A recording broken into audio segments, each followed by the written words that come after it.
Hey guys, welcome back to the channel. It's Trey, and I want to talk about the DC and Marvel Pride books because they're trash.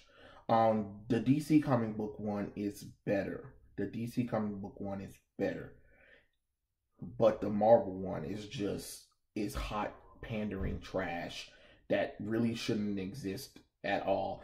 And the real thing is getting some pushback because of the fact that Elektra was being talked down to by a transgender woman who hasn't transitioned yet, and being conceited about, hey, Elektra was like, hey, that's one womanhood or whatever.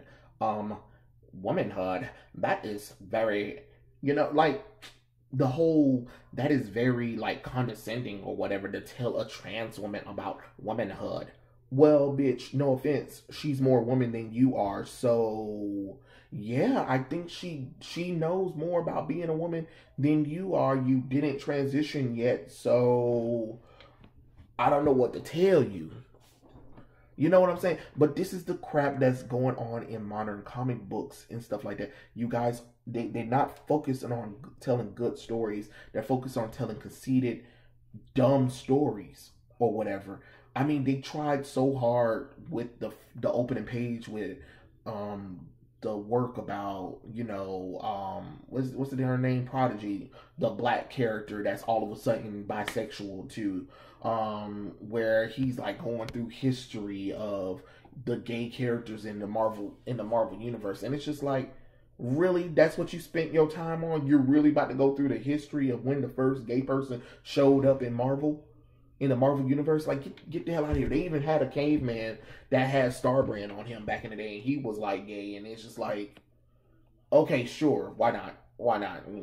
Hey, whatever. Of course, you have your North Star and them trying real hard to really retcon Iceman to try to double down on him being gay, and then they even talked about the two teams that are mostly full of queer people, which is the Runaways and the Young Avengers.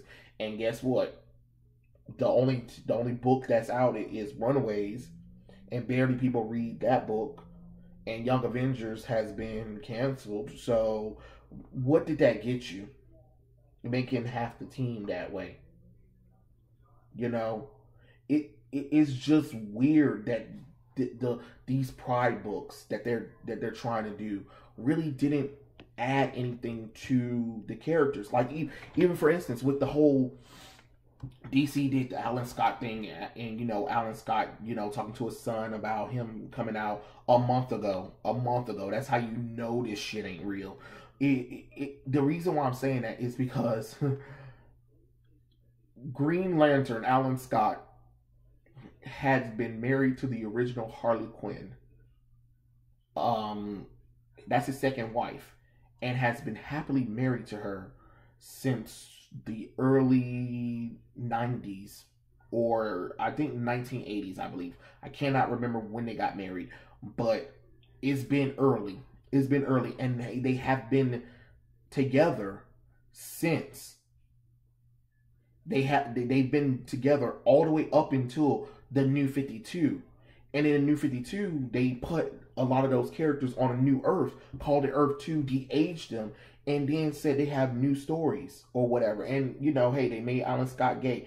Okay, sure, fine, whatever, because that character is an alternate version of Alan Scott, not the real Alan Scott. And then to wait 80 years of Green Lantern history, and then to be like, oh, yeah, I'm gay all of a sudden, which makes no logical sense, because my thing is, him and his son had issues with each other anyway, for the boy being gay in the first place. But now it feels like, oh, hey, I'm gay, right? That's what the son's saying. The son's saying I'm gay. His father really wasn't really accepted with it. But then now all of a sudden, 80 years down the road or whatever, or probably 20 to 30 years later, now they want to be like, oh yeah, I'm gay too. And now it's like his dad's trying to like take his thunder of him being gay and stuff like that. And it's just, it comes off disingenuous because it is fake as hell. Because it's just like, you could save that. Alan Scott the original Alan Scott should stay straight, but you can make an alternate reality version of Alan Scott, just like y'all did alternate reality stories before of other characters that are in the Pride, are in these Pride books that have nothing to do with the main continuity at all.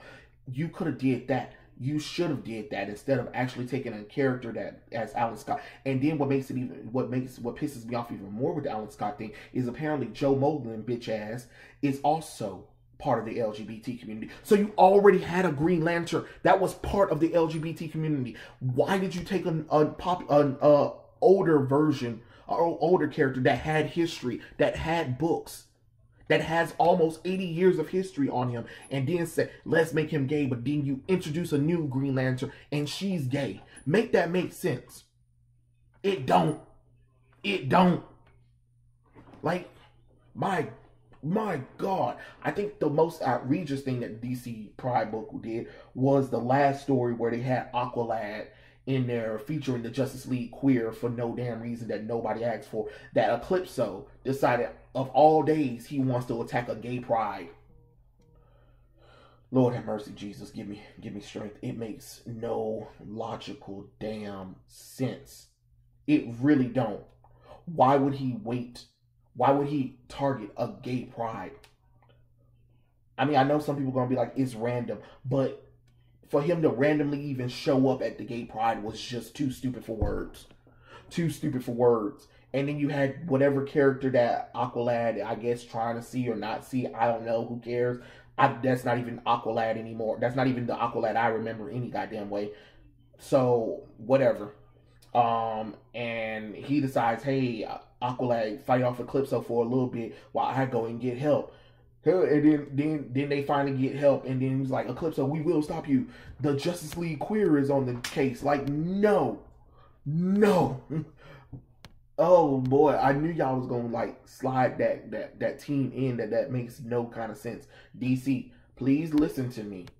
It doesn't work. It doesn't sell. That's why your Runaway and your Young Avengers, because, you know, Marvel did the thing where they slowly turned all the characters gay. And guess what? A lot of the readers got the hell up out of there. They really did. Because it became unbelievable. It was not believable. You just couldn't possibly believe that all the damn characters all of a sudden just bisexual or gay or lesbian. Like, come on now. No, don't do that. Don't do that. And I'm just like, stop pandering and stop stereotyping these gay people, because it doesn't make logical sense.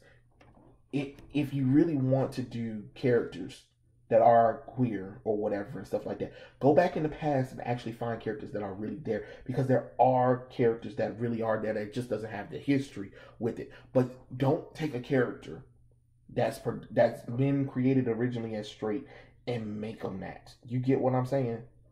That is way more insulting than anything else. And then when y'all do have stories that focus on the gay characters, you stereotype them.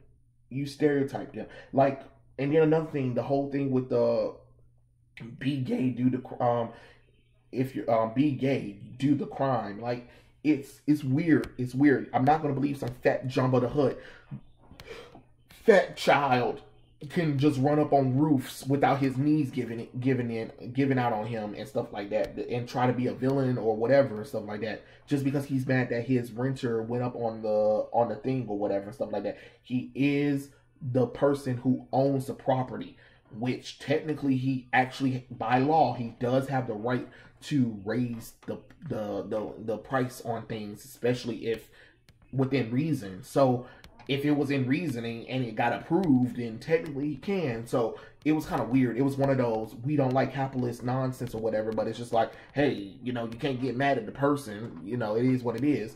But another story that was weird, that was kind of weird with the DC thing, was the whole non-binary Flash thing. And the reason why I'm saying that is because with the non-binary Flash, they showed that non-binary Flash is in a relationship with Aquaman, Andy Curry or whatever, and it's just like, of course you would bring in this brand new female character, Aquaman and Mira's daughter, which we don't really know anything about. The only time we really seen her is like Aquaman, Future State, and Justice League, Future State, right? You aged her up. We don't really know that much about her, and then all of a sudden she's gay or lesbian or whatever and stuff like that, and it just doesn't work for me. It really doesn't work for me. And another thing that gets on my nerves, DC, we gonna talk about this thing that y'all keep doing with Midnighter and Apollo. I'm about getting real sick of y'all asses keeping these two characters away from each other. They are basically gay Batman and Superman.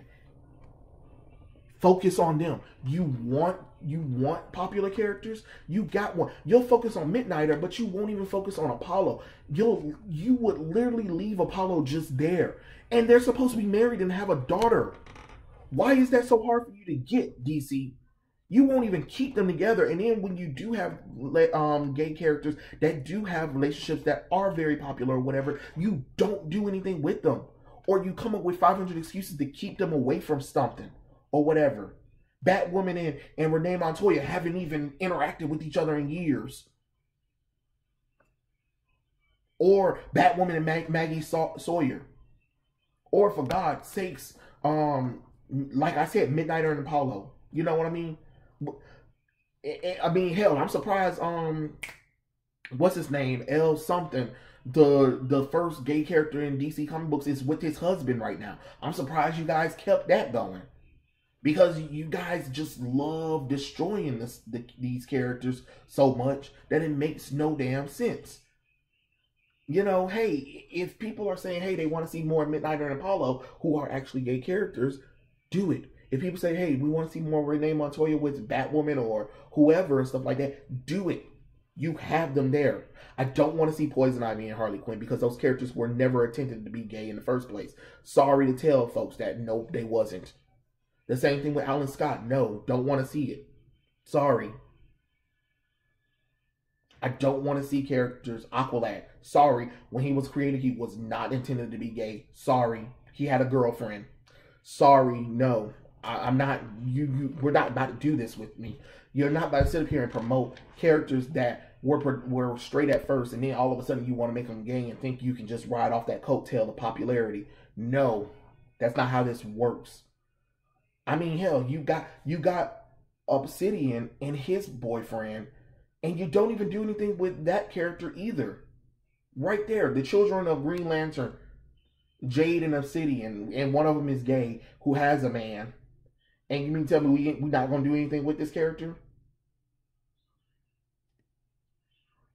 It's weird, it's creepy that you guys won't even focus on the ones you got first and build upon them. Especially when people are begging for them. Like, anybody who's listening to this video, go and read the Midnighter and Apollo DC Rebirth book that they got. It's fantastic. And also read the Wildstorm Universe comic books. I believe it's the Authorities. I haven't read it in a while, in a long time. But Midnighter and Apollo are featured heavily in that. And you'll like them. You know what I'm saying? And of course, you can read like Batwoman pre-New 52 run, and you can read the 52 where Renee Montoya is there with Batwoman and stuff like that. So you know you got a little bit of that right there. You know what I'm saying? And of course, you know, with Obsidian, he appears in like various JSA All-Star Squadron, you know, and what's the darn thing? Green Lantern books as well. So if you want to, you know, focus reading on him, and I believe the Doctor Strange character is Justice League International, I believe, and he makes a few appearances in some offshoot Superman ones, and of course you have your favorite one, John Constantine. Just read Hellblazer. The man's right there. You guys, you know, want your little bisexual character right there, John Constantine. So, you know, I'm just saying it's just kind of weird when you think about it. But like I said, the DC one wasn't as bad. It was better. It was better read or whatever. They were a little bit more heroic in that book than this Marvel one. This Marvel one is just gross Most of the artwork is trash at all. And then they had a nerve to do a bait and switch with the She-Hulk crap with us. Well, it's a boy who, wants to be a woman, and he looks up to She-Hulk and decides to dress like her for a convention and stuff like that, and live out his fantasies of being a woman, but being one of the most powerful women, which is kind of funny because right now they're turning She-Hulk into a damn swole ass man. Make that make sense again. But and then Titanium thinking that that's really She-Hulk too. So it was kind of like one of those weird things. But what I'm saying is, you see how you took the character of She-Hulk and literally spent it around or whatever to make us believe that y'all was trying to do something with She-Hulk or whatever, stuff like that. But what I'm saying is, there are alternate stories you could take. You could always do if you really need to use these characters. Even though I prefer you not to. But if you got to, okay, sure. I think the best story in that story was literally the Black Cat one, because it was simple and to the point, and was literally there to get you to read the rest of Black Cat solo run. Even if they did stupidly make her bisexual for no reason either. And then my thing is, where the hell is Wiccan and Hulkling? One of your most famous power couples. You didn't even have a story for them. You didn't have a story for them. And then you gave me this lazy ass story with Northstar and his husband. Again, first gay character in Marvel comic book history with his husband, and you give me the bare minimum. The bare minimum. And then that lame ass story with Somnus is stupid because it comes off selfish on Dawkins' part. Like, okay, I don't know when you were even able to even meet him or whatever. Don't really care or stuff like that, because it just, to me, it doesn't really add up to everything that we know of Dawkins. But I know they like to try to retroactively fit certain characters into criteria, but it just doesn't work for me. And then for him, this character, this Somnus character, he had a family, he had a life, he had a wife, he had children, he had grandkids, he had a beautiful, happy life. And then he died, and then Dawkins goes to his funeral and stuff like that, and digs him up and puts him in the rebirth chamber and bring him back to this youthful form. And he was like, now I am Somnus or whatever, stuff like that. Whoa, hold on. Your family just buried you. So what, you're going to pretend like that your family doesn't exist anymore and have this new gay awakening life? No, that comes off selfish. That comes off selfish. Make that make sense, you guys. Make that make sense. You're asking me to literally believe that, I was brought back to life. Or my friend brought me back to life. And you mean tell me that I'm just gonna forget the family I left? Because technically I'm not even supposed to be alive. I'm actually supposed to be dead. Come on now, make that make sense for me. Make that make sense to me. It's weird. It's weird because it does make the gay character come off, kind of selfish. And I understand some people are gonna be like, oh, he lived his life. He should be able to live, do this or whatever. But his family just mourned him. And the first thing he's going to do is he's going to return to the family and announce, hey family, I've been secretly gay for all these years, and now that I'm brought back, see you later, bitches. Like, come on now. It just doesn't make logical sense, to be honest. Like, okay. I mean, most of the stories are pretty much trashy, and this is the problem with the modern comic books. They're literally trashy, and I think in the last story, I mean, one of the other stories I forgot to talk about was literally Prodigy talking to Speed about their discovery of when they knew they were into men and stuff like that. And it was just so generic, and it was just so painstakingly like, we know that these characters aren't, but we're going to say they are anyway, even though we know the fans of these characters be like, no, they really weren't, but okay, sure, why not? And it's just such a turn off, to be honest. And then I think the most outrageous one was Iceman crying about, you know, being closeted or whatever. And of course you have Magneto coming down and was like, "What's wrong, child? Tell me what's going on," or whatever. And he explained everything. And Magneto being compassionate as ever, even though he was just about to kill the area that they were in or whatever and stuff like that. And Iceman was like, "Can I wear your helmet so I can feel better?" Sure, why not? It's just like who gave y'all permission to write this stuff? Who gave you permission to write this trash? Because that's exactly what it is. It is nothing but trash on trash. Did I mention more trash? Because that's exactly what it is. And it sucks because this is the stuff that they want to produce. This is the stuff that they want to give to us or whatever. And none of these stories in none of these books were really all that entertaining. But like I said, the DC Pride one was pretty I mean, it was better than the Marvel one. It's just like I said, all of this stereotypical stuff. These characters aren't really being all heroic. They're not being as interesting. They're just kind of throwing stuff out there just to see what stick with the wall. And I feel like this is what the Pride books are doing with both DC and Marvel, and it's just disappointing to kind of see that or whatever, especially when you have issues like of characters trying to tell other characters about what they need to know about sexuality or what they don't need to know or whatever and all that kind of stuff.